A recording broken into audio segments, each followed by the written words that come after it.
Hello, scholars, and welcome to Lesson 5, Session 2. We're already on page 99. How exciting. So, we are going to be talking today about sequences of transformations that involve dilation. So, we're going to do more than one transformation, and one of those transformations is going to be our dilation. Let's jump right into it. So, Abran is learning a computer or a program graphics on a computer. He draws triangle ABC, as you can see here, and then he reflects it across the x-axis. Then he dilates this new triangle, A prime, B prime, C prime, using the scale factor of 1/2. With the center of dilation at the origin, we're pretty much going to do the origin as our center of dilation from now on, kind of like we do with our rotations. The final image is A double prime, B double prime, C double prime. What are the coordinates? Okay, we can figure this out. Now, I wish they would have made this graph a little bigger up here so we could do it ourselves, but whatever. We'll improvise. Because when we reflect this thing, we know B is going to be 2 away because it was 2 away. A prime is going to be 2 away. And C prime is 6 away, so it's going to be 6 away. Here's our problem, right? 5, 6 is like up here. Like, why didn't they make this graph bigger? I don't know. But alas, we have figured it out. There is C prime.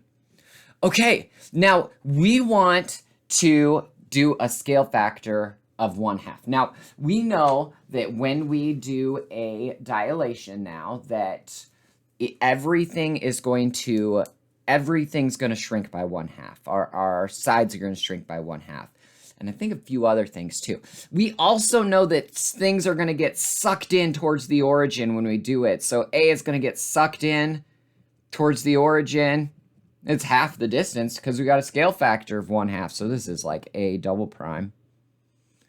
And it's going to be a side length of, this was 4. We're going to divide that by 2. Half of 4 is 2. So it's going to be a side length of 2. So I know that B double prime is going to go over there.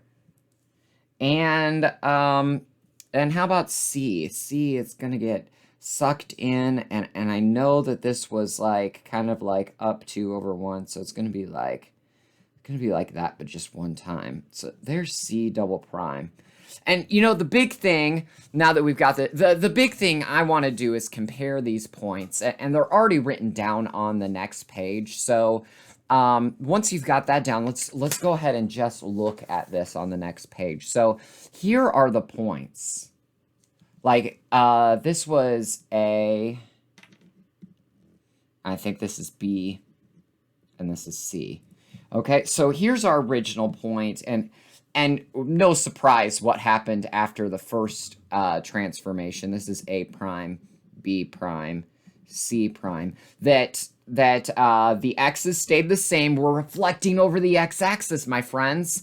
And the y changed to its opposite. It was negative, now it's positive. But notice the numbers are the same, just their opposites, right? Okay, here's the big thing I want you to notice, though. This transition from A prime to A double prime, B double prime, C double prime. Look at this. Do you see that we just cut it in half? And our scale factor was 1/2, wasn't it?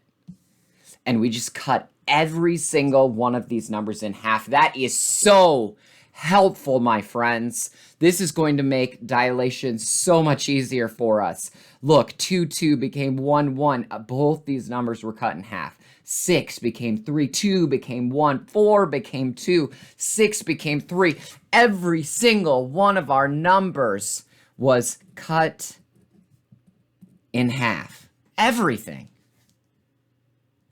Well, I think that's going to help us performing these dilations. We're already on to page 3. Seems like an important time, or a perfect time, for a random fact. Here's your random fact today. The wood frog can go 8 months without peeing. I know, that's crazy. As a teacher, that seems really convenient to me. Maybe the wood frog is the perfect teacher. Like, because they don't need bathroom breaks. Like, they can just keep going. So kudos, Wood Frog. I envy you.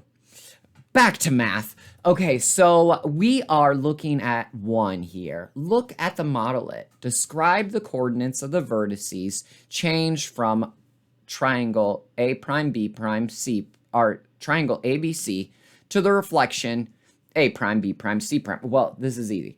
I'm just going to write this. X stayed the same and Y changed to its opposite, right? We know that. We've been talking about that for like a month now. I don't know. Describe how the coordinates from A prime, B prime, C prime to the dilated A double prime, B double prime, C double prime. How did the coordinates change? Every X and Y was cut in half. Maybe I should say divided by 2. Multiplied by 1/2. However you want to write that mathematically. I think we can do something fun again, right? What if we have point X, Y? Well, can't we just write it like this? It's going to be half of X and half of Y. And that's how we know what X and Y are. Just multiply them by half or divide by 2, right?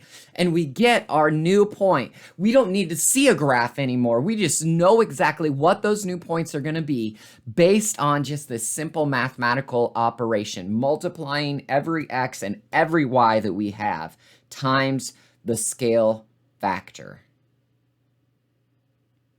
Next question. Is A prime, B prime, C prime similar to A, B, and C? Yes. It's also congruent, isn't it? Reflection's going to give us a congruent image, same size, same shape. Yes. Is A double prime, B double prime, C double prime congruent? Yes. They all have the same shape, same angle measurements. We've not changed the shape. We maybe changed the size on that second one, which means it's no longer congruent. It's just similar, right? How about, is A double prime D double? Yes, same shape.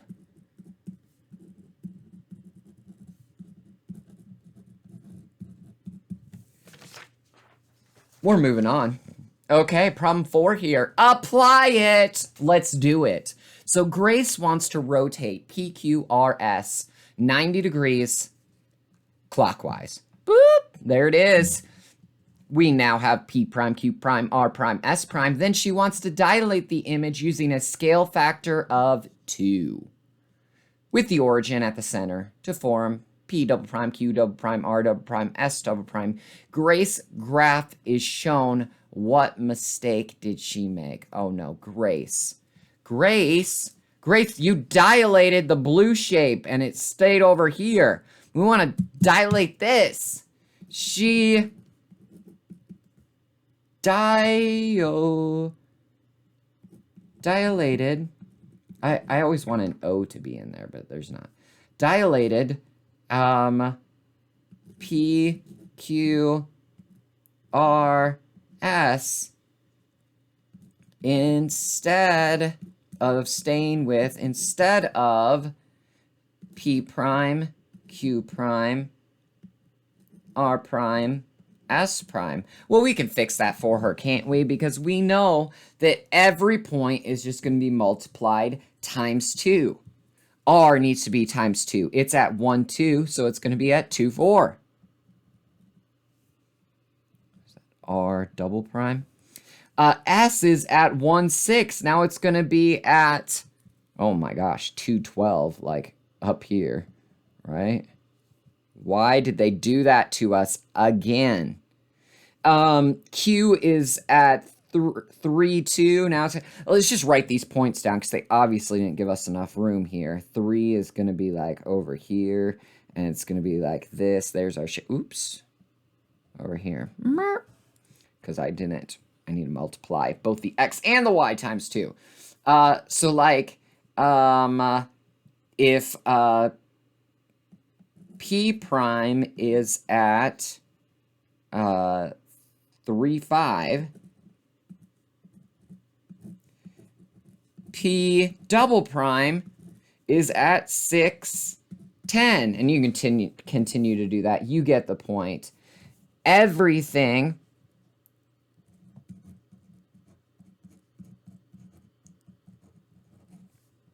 is multiplied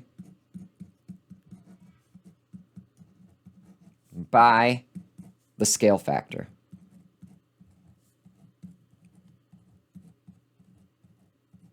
Everything.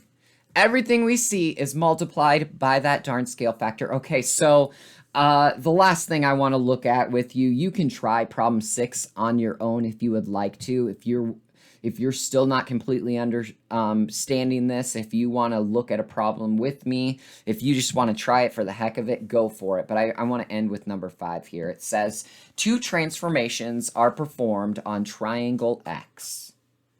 The first, and we don't see X, we're just thinking about some triangle that we might call X.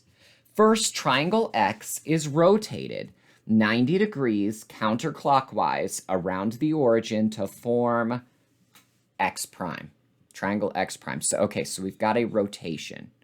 Then our new triangle X prime is dilated using a scale factor of 3/4 with the center of dilation at the origin to form the image triangle X double prime. Which statement is true about triangle X and triangle X double prime? I want you to pause and try on your own. Please pause and try on your own. What do you think? Okay, thank you. So I hope you have thought about this real quick. I think you are going to learn a heck of a lot more if you did. Which statements are true? Triangle X is similar to triangle X double prime. Yeah, well, we're just doing our sets of our 4 transformations, right?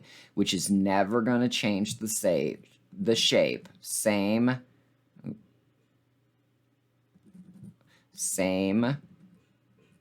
shape. Same shape. Sorry about that. Same shape. So, of course, it's going to be similar. I mean, we're never going to not have something in this lesson that's not similar. Well, is it congruent? No. No, it's not, because the dilation changed the size. The dilation changed the size, which means anytime we have any kind of dilation with scale factor, we are not getting something that's congruent anymore. Is triangle X, no, it's not both, because it could be both if we were doing rigid transformations, but as soon as we did a dilation, no longer congruent. Neither, no, it's similar. It's similar. Okay, so I hope that was helpful. You should know what to work on next, and thank you for your hard work on this.